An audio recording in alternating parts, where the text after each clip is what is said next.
ಕಲಿಸಿದ್ವಿ, ಹೌದಾ? ಅದರ ನಂತರ ಅಳಿಲು ಮತ್ತು ಕೋತಿ ಆ ಪಾಠವನ್ನ ಪೂರ್ಣಗೊಳಿಸಿದ್ವಿ.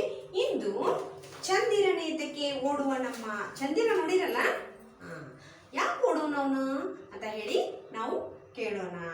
ಯಾಕೆ ಓಡ್ತಿದ್ದಾನೆ ಅಂತ ತಿಳ್ಕೊಳ್ಳೋಣ. ಅದಕ್ಕೂ ಮುಂಚೆ ಒಂದು ಚಿಕ್ಕ ಪ್ರಾರ್ಥನೆಯನ್ನು ಮಾಡೋಣ.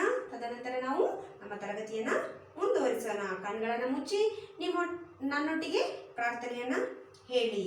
ಸರಿ. ಓಂ ಗುರು ಬ್ರಹ್ಮ ಗುರು ವಿಷ್ಣು ಗುರುದೇವೋ ಮಹೇಶ್ವರಃ ಗುರು ಸಾಕ್ಷಾತ್ ಪರಬ್ರಹ್ಮ ತಸ್ಮೈ ಶ್ರೀ ಗುರವೇ ನಮಃ. ನಿಧಾನವಾಗಿ ನಿಮ್ಮ ಕಣ್ಣುಗಳನ್ನ ತೆರೆಯಿರಿ ವಿದ್ಯಾರ್ಥಿಗಳೇ. ಅದೇ ರೀತಿಯಾಗಿ ನಿಮ್ಮ ಪಠ್ಯಪುಸ್ತಕವನ್ನು ಸಹ ಪುಟ ಸಂಖ್ಯೆ 86 ಪದ್ಯ ಪಾಠ, ಇದು ಪಾಠ 9, ಹೌದಾ? ಕನ್ನಡ ಅಂಕಿ 9. ಚಂದಿರನೇತಕ್ಕೆ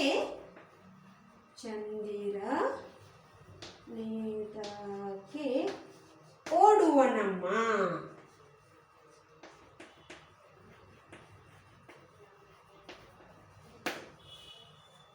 ಚಂದಿರನೇತಕ್ಕೆ ಓಡುವ ನಮ್ಮ. ನೀವು ನೋಡಿರ್ಬೋದಲ್ಲ, ಆಗಸ್ಟ್ದೊಳಗ ಚಂದ್ರ ಅಂದ್ರೆ ಹುಣ್ಣಿಮೆ ದಿನ ಪೂರ್ಣವಾಗಿ ಕಾಣಿಸ್ತಾನೆ ಚಂದ್ರ. ಅವಾಗ ನಾವು ನಿಂತ್ಕೊಂಡಂಗೆ ಕಾಣಿಸ್ತೀವಿ. ನಾವು ಮುಂದೆ ಹೋದ್ರೆ ಆ ಚಂದ್ರನ ನಮ್ಮ ಹಿಂದೆ ಬರ್ತಾ ಇದ್ದಾನೇನೋ, ನಾನು ಆ ಕಡೆ ಹೋದೆ, ನಾನು ಈ ಕಡೆ. ನೀವು ಪರೀಕ್ಷೆ ಮಾಡಿ ವಿದ್ಯಾರ್ಥಿಗಳೇ, ಮುಂದೆ ಬರೋದಿದೆಯಲ್ಲ ಒಮ್ಮೆ, ನೀವು ಅವಾಗ ಪರೀಕ್ಷೆ ಮಾಡಿ, ನಾವು ಚಂದ್ರ ನಮ್ಮ ಜೊತೆಗೆ ಬರ್ತಾ ಇದ್ದಾನೇನೋ ಅಂತ ಹೇಳಿ ನಮಗದು ಅನ್ನಿಸ್ತಿದೆ. ಯಾಕಾಗಿ ಚಂದ್ರ ಯಾಕೆ ಓಡ್ತಾನ? ಚಂದಿರನೇತಕ್ಕೆ ಓಡುವ ನಮ್ಮ ಅಂತ ಹೇಳಿ ಮಗು ಅಮ್ಮನಿಗೆ ಪ್ರಶ್ನೆ ಕೇಳ್ತಾ ಇದೆ. ಅಮ್ಮ ಚಂದ್ರನನ್ನು ತೋರಿಸಿ ಊಟ ಮಾಡಿಸ್ತಿರ್ತಾರಲ್ಲ, ಆ ಒಂದು ಸಮಯದಲ್ಲಿ ಚಂದ್ರ ಯಾಕೆ ಓಡ್ತಾ ಇದ್ದಾನೆ ಅಂತ ಹೇಳಿ ಮಗುವಿಗೆ ಒಂದು ಪ್ರಶ್ನೆ ಬಂದಿದೆ. ಸರಿ, ಈ ಒಂದು ಪದ್ಯವನ್ನ ಬರೆದವರು ನೀರೇ ಹಿರೇಮಠ್. ಸರಿ, ಪದ್ಯವನ್ನ ರಾಗವಾಗಿ ಹಾಡಲು ರೂಢಿ ಮಾಡ್ಕೋಬೇಕು, ಅದರೊಟ್ಟಿಗೆ ಕಂಠಪಾಠವನ್ನು ಸಹ ಮಾಡಬೇಕು. ನಾ ಪದ್ಯವನ್ನ ಹೇಳ್ತಾ ಹೋಗ್ತೇವೆ ವಿದ್ಯಾರ್ಥಿಗಳೇ. ತದನಂತರ ಆ ಒಂದು ವಿವರಣೆಯನ್ನ ನೋಡೋಣ. ಚಂದಿರನೇತಕ್ಕೆ ಓಡುವ ನಮ್ಮ ಮೋಡಕ್ಕೆ ಹೆದರಿಹನೆ, ಬೆಳ್ಳಿಯ ಮೋಡದ ಅಲೆಗಳ ಕಂಡು ಚಂದಿರ ಬೆದರಿಹನೆ, ಹಿಂಚಿದ ಅರಳೆಯು ಗಾಳಿಗೆ ಹಾರಿ ಮೋಡಗಳಾಗಿವೆಯೇ, ಅರಳಿಯು ಮುತ್ತಿ ಮೈಯನ್ನು ಸುತ್ತಿ ಚಂದ್ರನ ಬಿಗಿದಿರುವವೇ, ಮಂಚಿನ ಗಡ್ಡೆಯ ಮೋಡವು ಕರಗಲು ಚಂದಿರ ನಗುತ್ತಿರಹನು, ಕರಗಿದ ಮೋಡದ ಸೆರೆಯನ್ನು ಸರಿಸುತ್ತಾ ಬಾನಲಿ ತೇಲುವನು, ಚಂದಿರನನ್ನೆಯ ಗೆಳೆಯನು ಅಮ್ಮ ನನ್ನೊಡನಾಡುವನು. ಸರಿ, ಮಗು ಏನ್ ಹೇಳ್ತಾ ಇದೆ ನೋಡಿ. ನಾನು ಓಡಲು ತಾನು ಓಡುವ ಚನ್ನಿಗ ಚಂದಿರನು, ಬಾಬಾ ಚಂದಿರ ಬೆಳ್ಳಿಯ ಚಂದಿರ ನಮ್ಮಯ ಮನೆಗೀಗ, ನಿನ್ನೆಯ ಬೆಳಕನ್ನು ಎಲ್ಲೆಡೆ ಚೆಲ್ಲಿ ಮನಮನು ಬೆಳಗೀಗ. ಸರಿ, ಒಂದೊಂದಾಗಿ ಈ ಪದ್ಯವನ್ನ ಭಾಗಗಳನ್ನ ನೋಡ್ತಾ ಬರೋಣ ವಿದ್ಯಾರ್ಥಿಗಳೇ. ಅಮ್ಮ ಚಂದ್ರ ಯಾಕೆ ಓಡ್ತಾ ಇದ್ದಾನೆ? ಮೋಡಗಳಿಗೆ ಏನಾದ್ರೂ ಹೆದರಾಗುತ್ತಾನೆ ಅವನು? ಚಂದ್ರ ಮೋಡಕ್ಕೆ ಏನಾದ್ರೂ ಹೆದರ್ತಾ ಇದ್ದಾನ ಅಂತ ಹೇಳಿ ಮಗು ಕೇಳ್ತಾ ಇದೆ. ಬೆಳ್ಳಿಯ ಮೋಡದ ಅಲೆಗಳ ಕಂಡು ಚಂದಿರ ಬೆದರಿಹನೆ. ಮೋಡಗಳು ಹೇಗಿರ್ತಾವ? ಈಗ ಬಿಳಿ ಮೋಡಗಳು ಕಾಣ್ತಾವ ನಮಗ. ಯಾವಾಗ ಆ ಮೋಡಗಳು ಕಪ್ಪಾಗಿರ್ತಾವಲ್ಲ, ಅವಾಗ ನಮಗೆ ಚಂದ್ರ ಪೂರ್ಣವಾಗಿ ಕಾಣಿಸ್ತಾನ. ಬಿಳಿ ಮೋಡಗಳು ಹೇಗಿರ್ತಾವ ಅಂತ ಹೇಳಿದ್ರೆ ಬೆಳ್ಳಿಯ ಉಂಗುರ ಕಂಡಂಗೆ ಕಾಣ್ತಿರ್ತಾವ. ಬಿಳಿ ಮೋಡಗಳು, ಬೆಳ್ಳಿಯ ಒಂದು ಮೋಡ ಅಲೆಗಳು, ಅದನ್ನ ನೋಡಿ ಚಂದ್ರ ಏನಾದ್ರೂ ಹೆದರಾಕತಾನ ಅಂತ ಹೇಳಿ ಮಗು ಕೇಳ್ತಾ ಇದೆ. ಹಿಂಚಿದ ಅರಳೆಯು ಗಾಳಿಗೆ ಹಾರಿ ಮೋಡಗಳಾಗಿವೆಯೇ ಅಂದ್ರ ಆ ಹತ್ತಿಯಲ್ಲಿರ್ತಕ್ಕಂತಹ ಬೀಜವನ್ನು ತೆಗೆದಾಗ ಹತ್ತಿ ಹಗುರವಾಗ್ತೈತಿ, ಅದು ಹಾರು ಹೋಗ್ತೈತಲ್ಲ, ಆ ರೀತಿಯಾಗಿ ಮೋಡಗಳು ಹಾರ್ತಾ ಇದ್ದಾವೆ. ಅದರೊಳಗೆ ಬೀಜ ಇದ್ರ ಆ ಬೀಜವನ್ನು ಹಿಡ್ಕೊಂಡು ಅದಕ್ಕೆ ಹಾರ್ಲಿಕ್ಕೆ ಆಗೋದಿಲ್ಲ. ಆ ಬೀಜವನ್ನು ಬಿಡಿಸಿದಾಗ ಹಿಂಜಿದ ಅಂತ ಹೇಳಿದ್ರೆ ನಾವಿನ್ನೇನು ಅದನ್ನ ಅಂದ್ರೆ ಅದರಿಂದ ನೇಯ್ದಾಗ ಅದರಲ್ಲಿರ್ತಕ್ಕಂತಹ ಎಳೆಯನ್ನ ಬಿಡಿಸಿದಾಗ ಅದು ಹಗುರವಾಗಿ ಹಾರ್ತಾ ಇರುತ್ತೆ. ಅವಾಗ ಏನಂತಾಗ್ತಾನ, ಗಾಳಿಗೆ ಹಾರಿ ಆ ಹತ್ತಿ ಹಾರಿ ಹೋಗಿ ಮೋಡಗಳಾಗಿವೆ ಏನಮ್ಮ ಅಂತ ಕೇಳ್ತಾ ಇದೆ ಮಗು. ಅರಳೆಯು ಮುತ್ತಿ ಮೈಯನ್ನು ಸುತ್ತಿ ಚಂದ್ರನ ಬಿಗಿಯುವೆ. ಈ ಹತ್ತಿ ಹೋಗಿ ಮೇಲ್ಗಡೆ ಎಲ್ಲ ಏನಾಗ್ತೈತಿ, ಎಲ್ಲ ಸೇರಿ ಚಂದ್ರನನ್ನ ಮುತ್ಯಾವೇನು, ಅಲ್ಲಿ ಚಂದ್ರನನ್ನ ಸುತ್ತುವರ್ದವೇನ ಅಂತ ಹೇಳಿ ಮಗು ಕೇಳ್ತಾ ಇದೆ. ಇವೆಲ್ಲ ಹತ್ತಿ ಸೇರ್ಕೊಂಡ ಚಂದ್ರನನ್ನ ಗಟ್ಟಿಯಾಗಿ ಹಿಡ್ಕೊಂಡವ. ಮುತ್ತು ಅಂತ ಹೇಳಿದ್ರೆ ಅಂದ್ರೆ ಮುತ್ತಿಗೆ ಹಾಕು ಅಂತ ಹೇಳಿದ್ರೆ ಎಲ್ಲರೂ ಒಟ್ಟಿಗೆ ಸೇರ್ಬಿಡೋದು, ಅವರನ್ನ ಕಟ್ಟಿ ಹಾಕೋದು, ಅಂದ್ರೆ ಎಲ್ಲೂ ದಾರಿ ಇಲ್ಲದೆ ಹಾಗೆ ಅವರನ್ನ ಸುತ್ತುವರಿಯೋದು. ಹೌದಾ? ಸರಿ. ಮಂಜಿನ ಗಡ್ಡೆಯ ಮೋಡವು ಕರಗಲು ಚಂದಿರ ನಗುತಿಹನು. ಮಂಜಿನ ಗಡ್ಡೆ ಆಗಿರುವಂತಹ ಇವೆಲ್ಲ ಮೋಡಗಳು ಕರಗಿದಾಗ ಸರಿದಾಗ ಚಂದ್ರ ಏನ್ ಮಾಡ್ತಾನ? ಹೊರಗಡೆ ಚೆನ್ನಾಗಿ ಕಾಣಿಸ್ತಾನ. ಈ ಮಂಜಿನ ಗಡ್ಡೆಯ ಮೋಡಗಳೆಲ್ಲ ಕರಿಗೋದವಾಗ ಚಂದ್ರ ಹೊರಗಡೆ ಬರ್ತಾನಲ್ಲ, ಅವಾಗ ನಗ್ತಾ ಇರ್ತಾನೆ. ಯಾರಾದ್ರೂ ನಮ್ಮನ್ನ ಕಟ್ಟೆ ಹಾಕಿದಾಗ ನಮಗೆ ಖುಷಿ ಆಗತ್ತ? ಬಿಡಿಸ್ಕೋಬೇಕು ಮೊದಲು ಹೊರಗಡೆ ಬರಬೇಕು ಅಂತಿರ್ತೀವಿ. ಬಿಡಿಸ್ಕೊಂಡು ಆದ್ಮೇಲೆ ಬಂದಪ್ಪ. ಇವಾಗ ನೋಡು, ಹೋಮ್ವರ್ಕ್ ಕಳಿಸಿರ್ತೀನಿ, ಹೋಮ್ವರ್ಕ್ ಮಾಡಲಿಲ್ಲ ಅಂತಂದ್ರೆ ಅಮ್ಮ ನಿಮ್ಮನ್ನ ಒಳಗಡೆ ಕೂರಿಸಿರ್ತಾಳೆ. ಅದು ಹೋಮ್ವರ್ಕ್ ಮುಗುವವರೆಗೂ ನಿಮ್ಗೆ ನಾನು ಕದವನ್ನ ತೆಗೋದಿಲ್ಲ, ರೂಮ್ ಒಳಗೆ ಹಾಕಿ ಕದವನ್ನ ಹಾಕ್ಬಿಟ್ಟಿರ್ತಾರೆ. ಅದು ಮುಗಿದಾದ್ಮೇಲೆ ನೀವು ಹೋಮ್ವರ್ಕ್ ಚೆಕ್ ಆದ್ಮೇಲೆ ನಾನು ಮುಗೀತು ಅಂತ ರಿಲ್ಯಾಕ್ಸ್ ಆಗ್ತೀವಿ. ಅವಾಗ ಅಳ್ತೀಯ, ನಾವು ಹೋಮ್ವರ್ಕ್ ಮುಗಿಸಿದ ಅಂತ ಅಳ್ತೀಯ? ಇಲ್ಲ, ಖುಷಿ ಆಗ್ತಿದ್ದಲ್ಲ, ನಾನು ಹೋಮ್ವರ್ಕ್ ಮುಗಿಸಿದೆ, ನಾನು ಹೋಗ್ಬೋದು, ನಾನು ಆಟಕ್ಕೆ ಹೋಗ್ತೀನಿ ಅಂತ ಹೇಳ್ತಿರ್ತೀನಿ. ಅದೇ ರೀತಿಯಾಗಿ ಚಂದ್ರನನ್ನ ಮೋಡಗಳು ಆವರಿಸಿದಾಗ, ಮುತ್ತಿಗೆ ಹಾಕಿದಾಗ ಅವನಿಗೆ ಏನಾಗಿರ್ತೈತಿ? ಬೇಜಾರಾಗಿರ್ತೈತಿ. ಆ ಮೋಡಗಳೆಲ್ಲ ಕರಗಿ ಸರಿದು ಹೋದವಾಗ ಚಂದ್ರ ನಗ್ತಾನ. ನೀವು ಸ್ಮೈಲಿ ನೋಡಿರಲ್ಲ, ಆ ರೀತಿಯಾಗಿ ಚಂದ್ರ ನಗ್ತಾನ ಅಂತ ಹೇಳಿ ಇಲ್ಲಿ ಕವಿಗಳು ಹೇಳ್ತಾ ಇದ್ದಾರೆ. ಕರಗಿದ ಮೋಡದ ಸೆರೆಯನ್ನು ಹರಿಯುತ್ತಾ ಬಾಣಲಿ ತೇಲುವನು.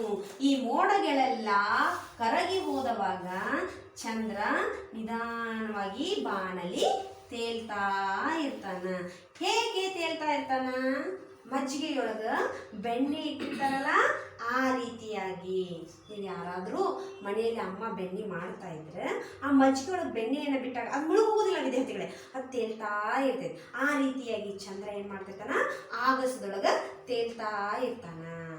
ಹೇಗೆ ಮಜ್ಜಿಗೆಯೊಳಗೆ ಬೆಣ್ಣೆ ಇರುತ್ತಲ್ಲ, ಆ ರೀತಿಯಾಗಿ ತೇಲ್ತಾ ಇರ್ತಾನ, ಅದು ಮುಳುಗೋಗೋದಿಲ್ಲ. ನಂತರ ಚಂದಿರ ನನ್ನೆಯ ಗೆಳೆಯನು ಅಮ್ಮ ನನ್ನೊಡನಾಡುವನು. ಹೌದು, ಚಂದ್ರ ನಿನ್ನೆಯ ಗೆಳೆಯ, ಅವನು ಯಾವಾಗಲೂ ಮಕ್ಕಳ ಗೆಳೆಯ, ಅದಕ್ಕೆ ಚಂದ ಮಾಮ ಅಂತ ಹೇಳ್ತಾರೆ ಅವನಿಗೆ. ನನ್ನ ಗೆಳೆಯ ಅವನು ನನ್ನೊಳಗೆ ಆಡ್ತಾನ ಅಂತ ಹೇಳಿ ಮಗು ಅವರಿಗೆ ಹೇಳ್ತಾ ಇದೆ. ನಾನು ಓಡಲು ತಾನು ಓಡುವ ಚನ್ನಿಗ ಚಂದಿರನು. ನಾನು ಈಗಾಗಲೇ ಹೇಳಿದೆ, ನೀವು ಆ ಕಡೆ ಹೋಗ್ರಿ, ನಿಮ್ಮ ಹಿಂದಿಂದನೇ ಬರ್ತಿರ್ತಾನೆ ಚಂದ್ರ, ಮತ್ತೆ ಈ ಕಡೆ ಬರ್ರಿ, ನಿಮ್ಮ ಹಿಂದಿಂದನೇ ಬರ್ತಿರ್ತಾನೆ. ಅದಕ್ಕಾಗಿ ಆ ಮಗು ಏನು ಹೇಳ್ತೆ? ಅಮ್ಮ ಅವ ನನ್ನ ಗೆಳೆಯ, ಅವನು ಏನು ಮಾಡ್ತಾನ? ನಾನು ಆ ಕಡೆ ಓಡಿದ್ರೆ ತಾನು ಆ ಕಡೆ ಓಡ್ತಾನ, ನಾನು ಈ ಕಡೆ ಬಂದ್ರೆ ತಾನು ಈ ಕಡೆ ಬರ್ತಾನ. ಅದಕ್ಕೆ ಚನ್ನಿಗ ಚಂದಿರ ಅಂತ ಹೇಳ್ತಾರೆ. ಅಂದ್ರೆ ಸುಂದರವಾದವ್ರಿಗೆ ಏನಂತ ಹೇಳ್ತಾರೆ? ಚನ್ನಿಗ ಚಂದಿರ ಅಂತ ಹೇಳ್ತಾರ. ಆ ರೀತಿಯಾಗಿ ಚಂದ್ರ ಕಾಣಿಸ್ತಾ ಇದ್ದಾನಮ್ಮ ಅಂತ ಹೇಳ್ತಾ ಇದೆ. ಬಾಬಾ ಚಂದಿರ ಬೆಳ್ಳಿಯ ಚಂದಿರ ನಮ್ಮಯ್ಯ ಮನಿಗೀಗ. ಅವ್ನು ಬೆಳ್ಳಗಿರೋದ್ರಿಂದಾಗಿ ಅವ್ಗೆ ಏನಂತ ಹೇಳಕತ್ತಿದ್ ಮಗು? ಬೆಳ್ಳಿಯ ಚಂದಿರ ಅಂತ ಹೇಳ್ತಾ ಇದೆ. ಬಾ ಚಂದ್ರ, ನಮ್ಮ ಮನೆಗೆ ನೀನು ನನ್ನ ಗೆಳೆಯ ಅಲ್ಲ, ನೀನು ನಮ್ಮ ಮನೆಗೆ ಬಾ ಈಗ ಅಂತ ಕರಿತಾ ಇದೆ. ನಿನ್ನೆಯ ಬೆಳಕನ್ನು ಎಲ್ಲೆಡೆ ಚೆಲ್ಲಿ ಮನವನ್ನು ಬೆಳಗೀಗ. ನಿನ್ನ ಆ ತಂಪಾದ ಬೆಳದಿಂಗಳನ್ನ ಎಲ್ಲಾ ಕಡೆ ಚೆಲ್ಲಿ ಎಲ್ಲರ ಮನಸ್ಸನ್ನ ಬೆಳಗು, ಎಲ್ಲರಿಗೂ ಸಂತೋಷವನ್ನು ಕೊಡು ಅಂತ ಹೇಳ್ತಾ ಇದೆ ಮಗು. ಹೌದಾ? ಬೆಳದಿಂಗಳು ನೋಡ್ರಿ, ಬೆಳದಿಂಗಳೊಳಗೆ ಹೊರಗಡೆ ಎಲ್ಲ ಕೂತ್ಕೊಂಡಿರ್ತಾರ. ಕೆಲವರು ಬೆಳದಿಂಗಳು ಊಟ ಮಾಡ್ತಾರ. ಎಲ್ಲ ಅಡಿಗೆ ತಯಾರಿಸಿ ಏನ್ ಮಾಡ್ತಾರ? ಮೇಲ್ಗಡೆ, ಮನೆಯ ಮೇಲ್ಗಡೆ ಒಂದು ಏನಂತಾರೆ, ನೀವೀಗ ಏನು ಟೆರಸ್ ಅಂತ ಹೇಳ್ತಾರೆ, ಅಲ್ಲಿ ಇಟ್ಕೊಂಡು ಬೆಳದಿಂಗಳ ಒಂದು ಬೆಳಕಲ್ಲಿ ಊಟ ಮಾಡೋದು. ಹೌದು, ಅದು ತುಂಬಾ ಚೆನ್ನಾಗಿರ್ತೈತಿ ಹಾಗೂ ಬಹಳ ರುಚಿಯಾಗಿನೂ ಅನಿಸ್ತೈತಿ ಊಟ. ಮಾಡಿ ನೋಡಿ ವಿದ್ಯಾರ್ಥಿಗಳನ್ನ, ಬೆಳದಿಂಗಳ ಊಟ ಆಯ್ತಾ? ಅಮ್ಮನ ಕೈ ತುತ್ತು ಕೊಡ್ತಾ ಇದ್ರೆ ಆ ಒಂದು ಸಮಯದಲ್ಲಿ ಸರಿ ಮಾಡಿ ನೋಡಿ.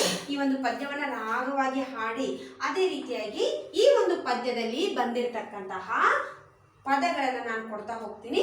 ಆ ಒಂದು ಪದಗಳನ್ನ, ಒಂದೊಂದು ಪದಗಳನ್ನ ಮೂರು ಸಾರಿ ಬರಿಬೇಕು. ಒತ್ತಕ್ಷರ ಪದಗಳನ್ನ ಮಾತ್ರ ಕೊಡ್ತೀನಿ ವಿದ್ಯಾರ್ಥಿಗಳೇ, ಅವುಗಳನ್ನ ಒಂದೊಂದನ್ನ ಮೂರು ಸಾರಿಯಾಗಿ ಬರಿಬೇಕು. ಸರಿ, ಚಂದಿರನೇತಕ್ಕೆ ಓಡುವನಮ್ಮ ಅಂತ ಹೇಳಿ ಪಾಠ 9 ಅಂತ ನೀವು ತಲೆಬರವನ್ನ ಹಾಕಿ ಬರಿಬೇಕು.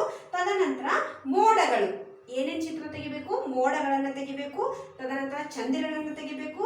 ತದನಂತರ ಚುಕ್ಕೆಗಳನ್ನ, ತಾರೆ ಚುಕ್ಕೆಗಳು, ಸ್ಟಾರ್ಸ್ ಅಂತ ಹೇಳ್ತೀವಲ್ಲ, ಅದನ್ನ ತೆಗಿಬೇಕು. ಆಯ್ತಾ? ಸಾಧ್ಯವಾದ್ರೆ ಮೋಡಗಳನ್ನ ಹತ್ತಿಯಿಂದ ಅಂಟಿಸಿ ಮೋಡಗಳನ್ನ ನೀಟಾಗಿ ಮಾಡಿ, ಪೂರ್ಣ ಚಂದಿರವನ್ನ ಮಾಡಿ. ಏನೇನೆಲ್ಲ ಮಾಡಬೇಕು? ಯಾವ ಚಿತ್ರ ತೆಗಿಬೇಕು? ಈಗ ನೀವು ಚಿತ್ರ ಬರೆ,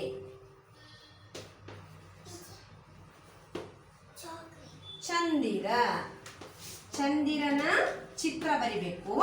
ಮೊದಲನೇದು. ಎರಡನೇದು ಚುಕ್ಕೆಗಳು. ಚುಕ್ಕೆಗಳು ಸ್ಟಾರ್ಸ್. ಮೂರನೇದು ಮೋಡಗಳು. ಕಪ್ಪಾದ ಮೋಡಗಳನ್ನ ನೀವು ತೆಗಿಬೇಕಂತ ಹೇಳಿದ್ರ ಆ ಒಂದು ಹತ್ತಿಗೆ ಏನ್ ಮಾಡ್ರಿ, ನೀವು ಒಂದು ಕಪ್ಪಾದ ಒಂದು ಬಣ್ಣವನ್ನ ಕೊಟ್ಬಿಟ್ಟು ಅದನ್ನ ಅಂಟಿಸ್ರಿ. ನೀವು ಬಿಳಿಯಾದ ಮೋಡಗಳನ್ನ ಮಾಡ್ಬೇಕಂತ ಹೇಳಿದ್ರ ಹತ್ತಿ ಈ ರೀತಿಯಾಗಿ ಮೋಡಗಳನ್ನ ಮಾಡಿ ವಿದ್ಯಾರ್ಥಿಗಳೇ, ಅದಕ್ಕೆ ಹತ್ತಿಯನ್ನ ಇಲ್ಲಿ ನೀವು ಅಂಟನ್ನ ಹಾಕಿ ಅಂಟಿಸಿ ಮೋಡಗಳನ್ನ ಮಾಡಿ. ಸರಿ, ಏನೆಲ್ಲ ಚಿತ್ರ ತೆಗಿಬೇಕು? ಚಂದಿರನ ಚಿತ್ರ ತೆಗಿಬೇಕು, ಚುಕ್ಕೆಗಳ ಚಿತ್ರ ತೆಗಿಬೇಕು ಮತ್ತು ಮೋಡಗಳು. ಇವು ಆಕಾಶ ಕಾಯಗಳು ಅಂತ ಹೇಳ್ತೀವಿ, ಹೌದಾ? ಆಕಾಶ ಕಾಯಗಳು ಚಂದಿರ. ಮಕ್ಕಳ ಒಂದು ಪ್ರೀತಿಯ ಮಾಮ ಚಂದಮಾಮ. ನಾವೆಲ್ಲ ಏನಾದ್ರು ಕಥೆಗಳನ್ನ ಕೇಳಿದ್ರೆ ಚಂದಮಾಮನ ಕಥೆ ಹೇಳಿ ಅಂತ ಕೇಳ್ತಾವ. ನೀವು ಕೇಳ್ತೀರಿಲ್ಲೋ ಗೊತ್ತಿಲ್ಲ, ಆದ್ರೆ ಕೇಳಿ ಚಂದಮಾಮನ ಕಥೆಗಳು ಅಂತ ಹೇಳಿ. ಅವು ತುಂಬಾ ಸುಂದರವಾಗಿರ್ತವ. ಸರಿ, ನಂತರ ಏನ್ ಮಾಡ್ಬೇಕಪ್ಪ? ನಾನು ಕೊಟ್ಟಂತಹ ಪದಗಳನ್ನ ಒಂದೊಂದು ಪದಗಳನ್ನ ಮೂರು ಸಾರಿ, 5 ಅಲ್ಲ 3 ಸಾರಿ ಬರಿಬೇಕು. ಯಾವ್ಯಾವ್ದದು? ಒಂದನೇದು ಬೆಳ್ಳಿ.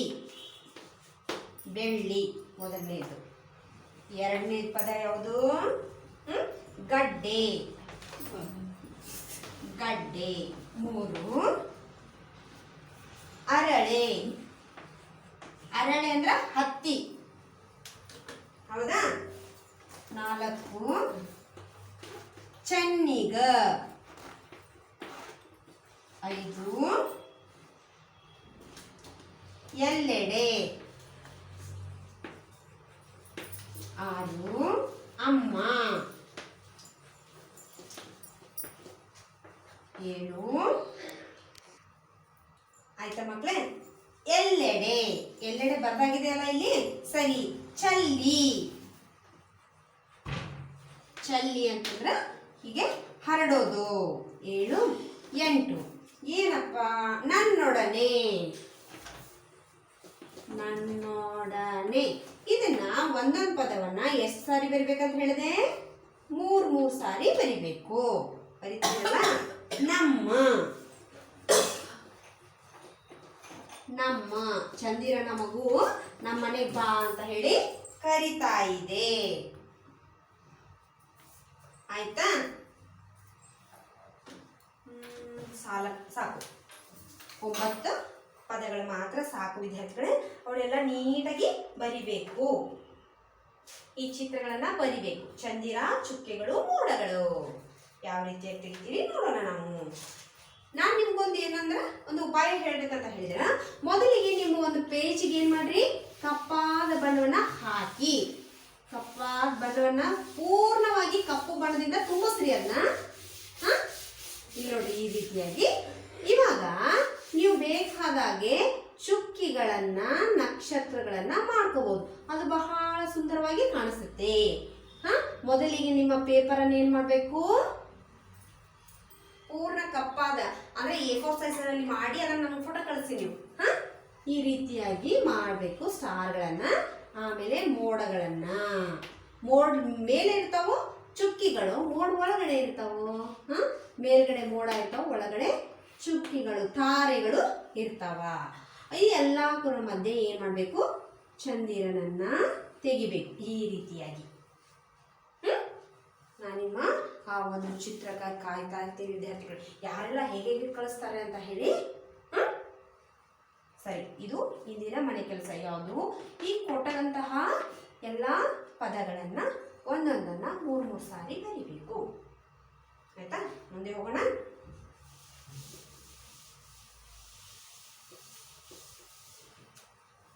ಬಿಟ್ಟ ಸ್ಥಳ ತುಂಬಿರಿ. ಬಿಟ್ಟ ಸ್ಥಳ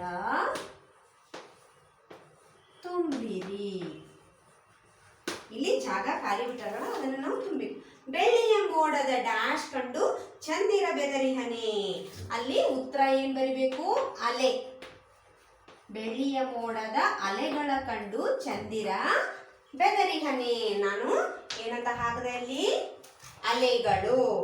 ಸಾರಿ, ಅಲೆಗಳ. ಎರಡನೇದು ಅರಳಿಯು ಮುತ್ತಿ ಡ್ಯಾಶ್ ಸುತ್ತಿ ಮೈಯನ್ನು ಮುತ್ತಿ ಮೈಯನ್ನು ಸುತ್ತಿ.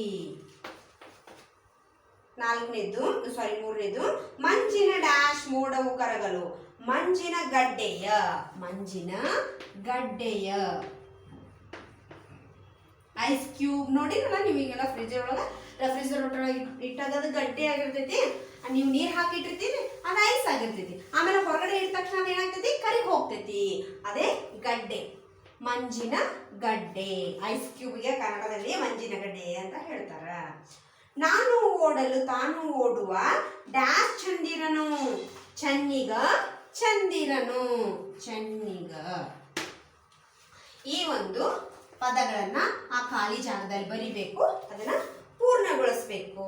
ನಂತರ ಪದ್ಯದ ಒಂದು ಸಾಲನ್ನು ನೀಡಿದೆ, ಮುಂದಿನ ಸಾಲನ್ನ ಮಕ್ಕಳಿಂದ ಹೇಳಿಸಿ ಮತ್ತು ಬರೆಯಿರಿ ಅಂತ ಕೊಡಲಾಗಿದೆ. ಅಂದ್ರ ಪುಟ ಸಂಖ್ಯೆ 88. ಹೌದಾ?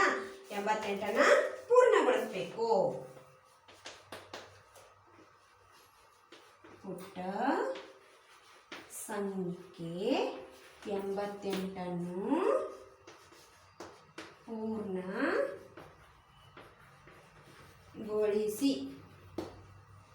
ಆಯ್ತಾ? ಸರಿ. ಈ ಪದ್ಯವನ್ನ ರಾಗವಾಗಿ ಹಾಡಿ ಹಾಗೂ ಕಂಠಪಾಠ ಮಾಡಿ ವಿದ್ಯಾರ್ಥಿಗಳೇ. ಮತ್ತೆ ಸಿಗೋಣ. ಅಲ್ಲಿಯವರೆಗೂ